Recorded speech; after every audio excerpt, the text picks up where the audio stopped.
It's been said over the years that we have to become divine scientists, divine physicists, and divine alchemists.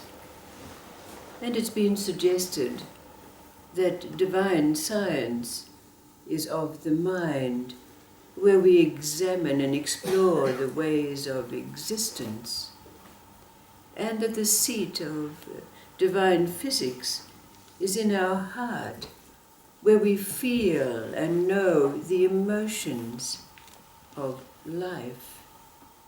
But the question's been asked again and again of late: where and what is the seat of divine alchemy? If we take water and yeast and sugar and mix them together, they froth and bubble. And then when we add this to flour, we can make dough. And that dough is made into bread which can feed life. So, metaphorically speaking, let's see what happens when we combine together a little Zen, a little Sufi, and a little Tao, and add them to the flour of our being,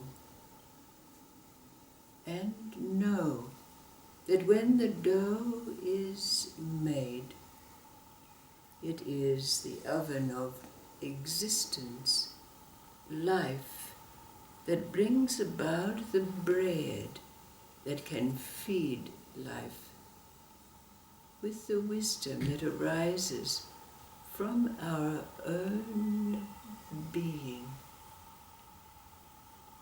A little Zen, sitting still and doing nothing. The rains come and the grass grows by itself. A little Sufi. Mullah Nasruddin every day got up in the morning and put on his patchwork cloak and his turban and went out to the crossroads, and people would pass and ask him, "Mullah, why do you come to the crossroads every day and sit?" And the mullah said, "Well, at the crossroads there is always something happening, and I don't want to miss out on any of it." And then the Tao. There was a great emperor called Emperor Lu, and he'd been looking after his kingdom for more than 50 years.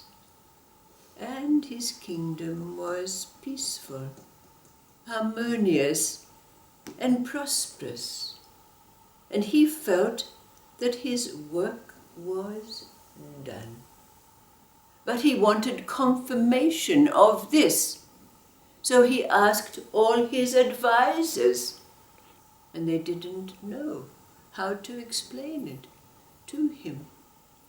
So he asked all the sages, the pundits, the wise men, and they also did not know. So the only recourse that the Emperor Lu had was to take off his royal garments and put on the garb of an ordinary peasant man and go into the streets of the city to see if he could receive his confirmation. And this he did. And when he was wandering around the streets, he came across a group of children who were playing there, singing a little rhyme. You have fed us, and you have clothed us. Our laws are your laws, and without knowing, we follow the way of heaven. This was it. And Lord Lu asked the children, where did they learn this rhyme? And they told him that it was a certain official. So the Lord Lu went to that official and asked him, where did this come from? And all that the official said was, oh, I think it's a poem. But this was all that the Lord needed. And he went back to his palace and immediately handed his kingdom over to his successor. And he took himself off to the mountains, a retreat, you might say. This came to the ears of a great Taoist sage, and he remarked, now this is an enlightened man, a man who knows the way of heaven, or the natural way. And his successor also, accepting the role of monarch without question, without thought, also is following the way.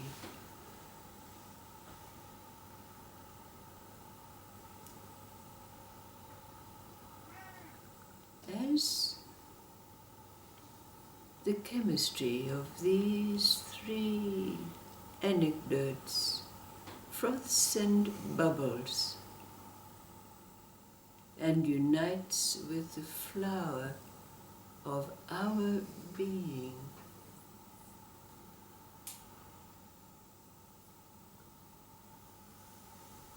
the dough is kneaded by divine science. It rises with the knowing of our divine physicist in our heart. We know that life, existence, is the oven in which the dough is baked to bring forth our responses, the wisdom that flows. But again, the question is asked of you. Where and what is the seat of divine alchemy?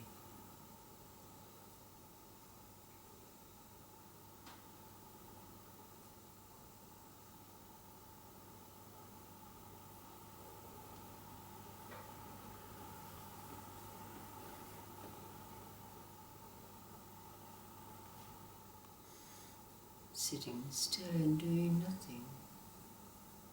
The rains come and the grass grows by itself.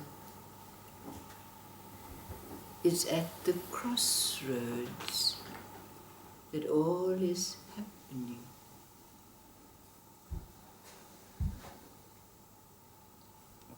In following the natural way. heaven and earth.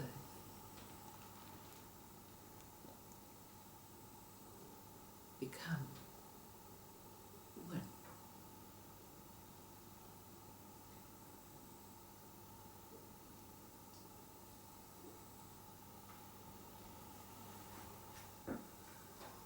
Where and what is the seat